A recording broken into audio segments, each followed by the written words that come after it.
মৃত্যুদণ্ড দেওয়ার পর শেখ হাসিনা ইস্যুতে বিশ্ব মিডিয়ায় তোলপাড়, কি বলছে দেশগুলোর খবর, ভারত কি তাকে ফেরত পাঠাবে, দিল্লির মত কি? ৫৪টি গণবিয়ে হয়েছে ধ্বংসের নগরী গাজায়, শর্ত সাপেক্ষে বিয়ের সব খরচ বহন করছে আমিরাত। কি সেই শর্ত, হঠাৎ কেন এমন আয়োজন? ফিলিস্তিনিদের স্থায়ীভাবে গাজা থেকে তাড়াতে ষড়যন্ত্র করছে আন্তর্জাতিক নেটওয়ার্ক, কে তাদের সাহায্য করছে, কি বলছে আল জাজিরা? আসসালামু আলাইকুম, দেখছিলেন Bangla vision world news headline. মৃত্যুদণ্ড দেওয়ার পর বাংলাদেশের সাবেক প্রধানমন্ত্রী শেখ হাসিনাকে কি ভারত ফেরত পাঠাবে নাকি রেখে দিবে, এমন প্রশ্ন আর নানা বিশ্লেষণে সরব আন্তর্জাতিক গণমাধ্যমগুলো।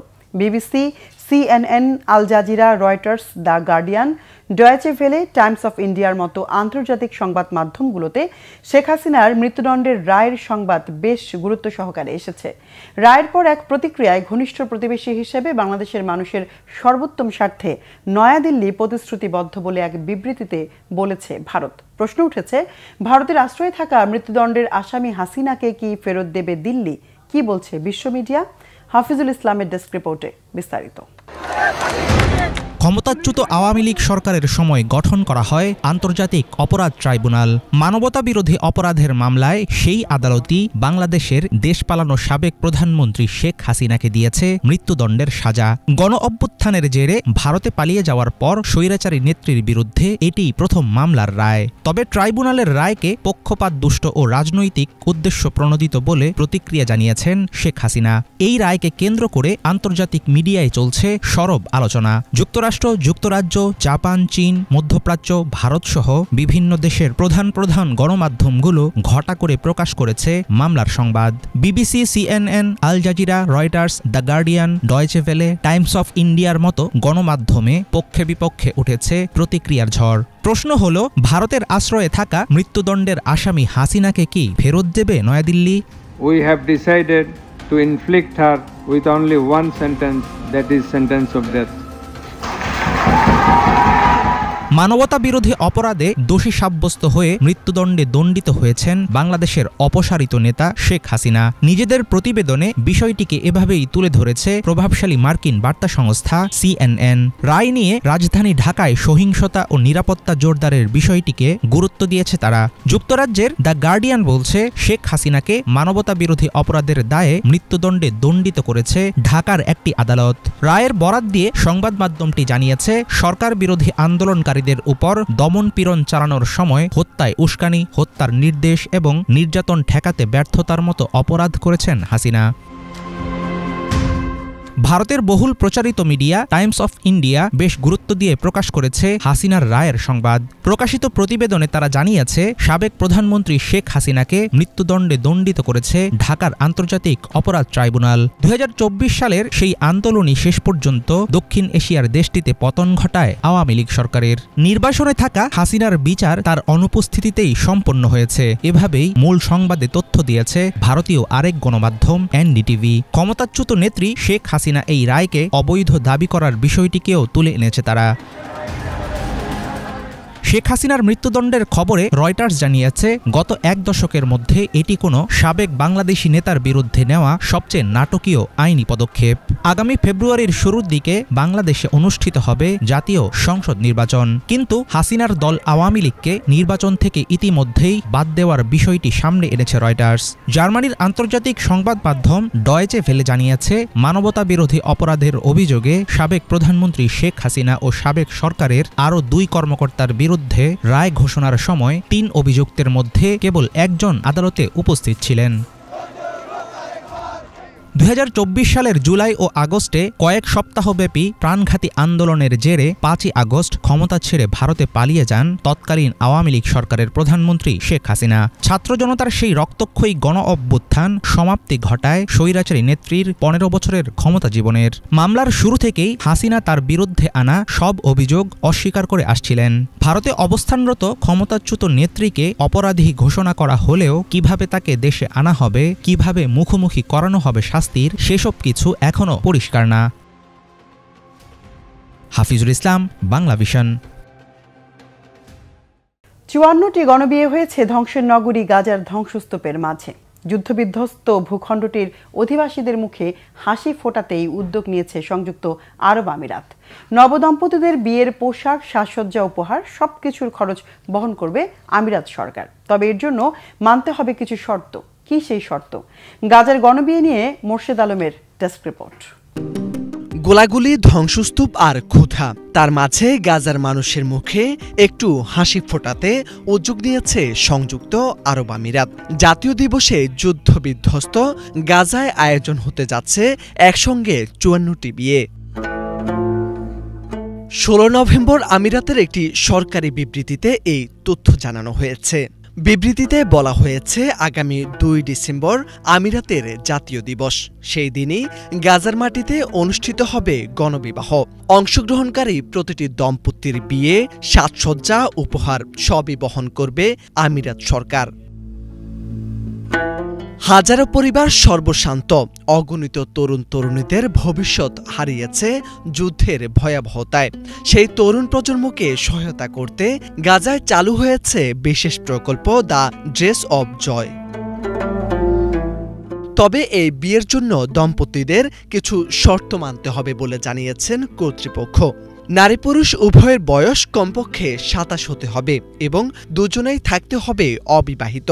দুজনেই ফিলিস্তিনের নাগরিক এবং গাজার স্থায়ী বাসিন্দা হতে হবে। এর জন্য গাজার সরকারি দপ্তরের কর্মীরা আবেদন করতে পারবেন না।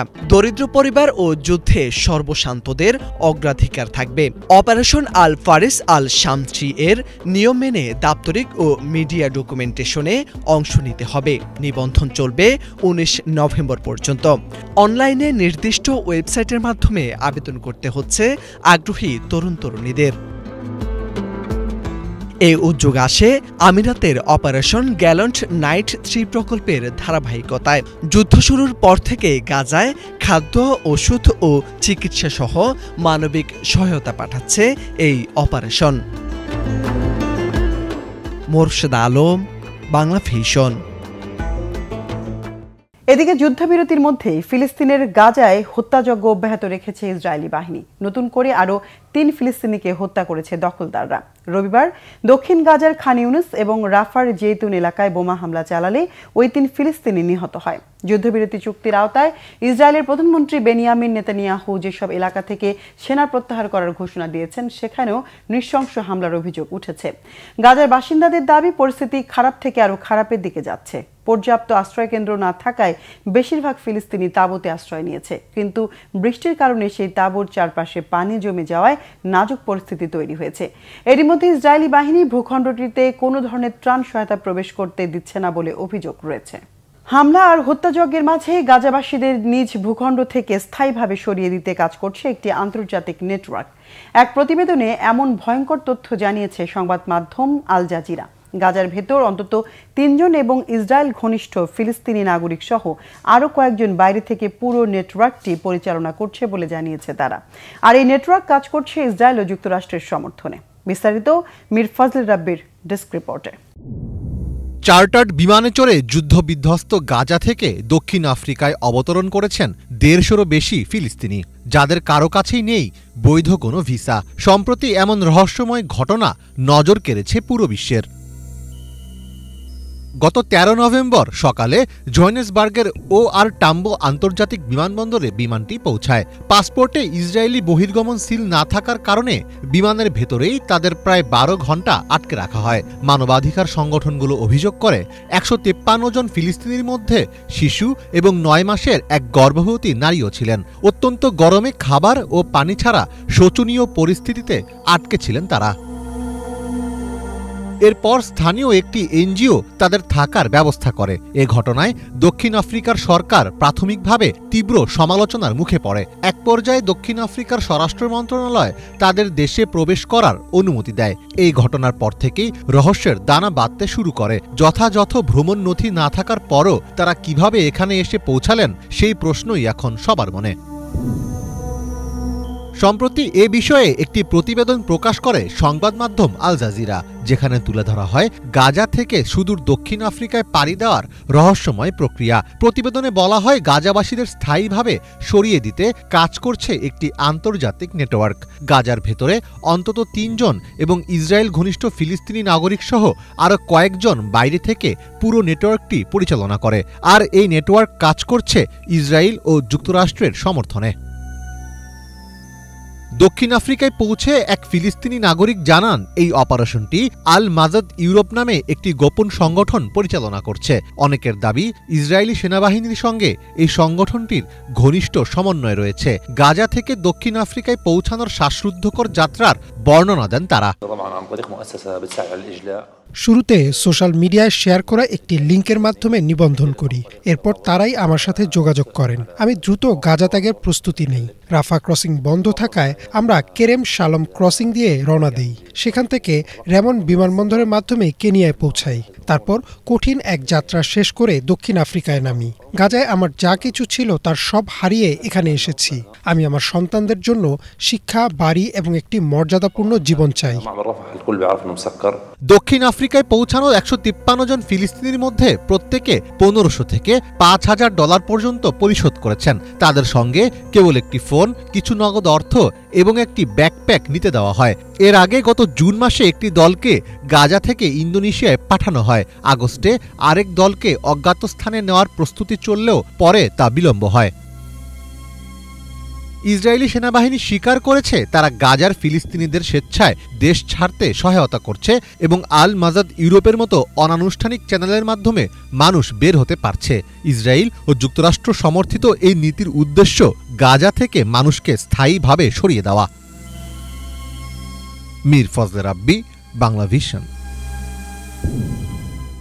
আইন ভাঙলে এখন থেকে আর অর্থ দিয়ে নয়, জরিমানা দিতে হবে খাবার দিয়ে।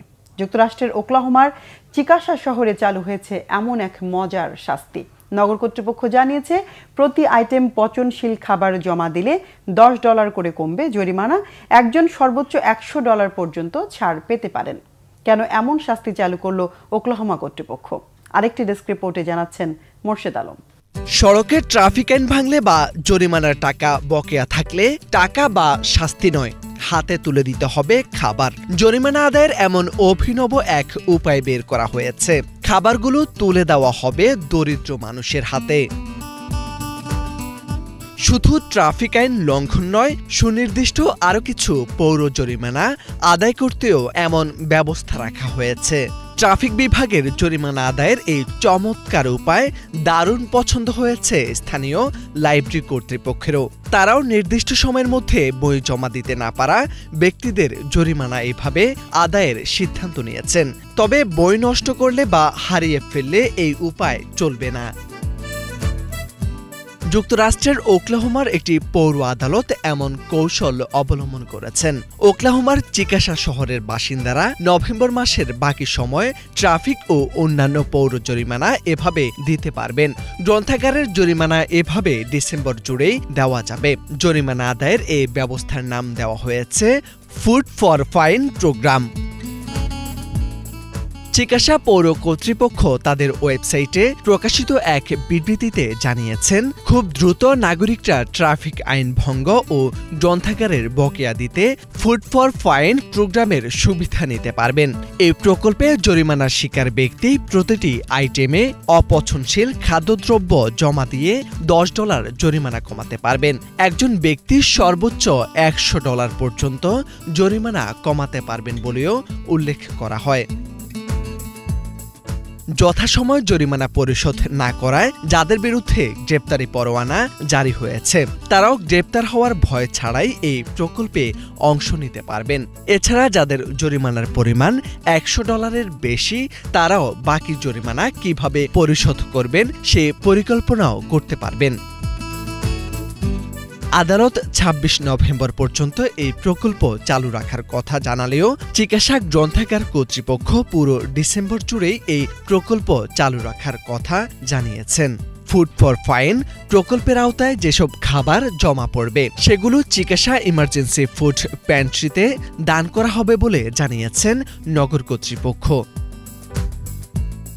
মোরশেদ আলম, বাংলা ভিশন।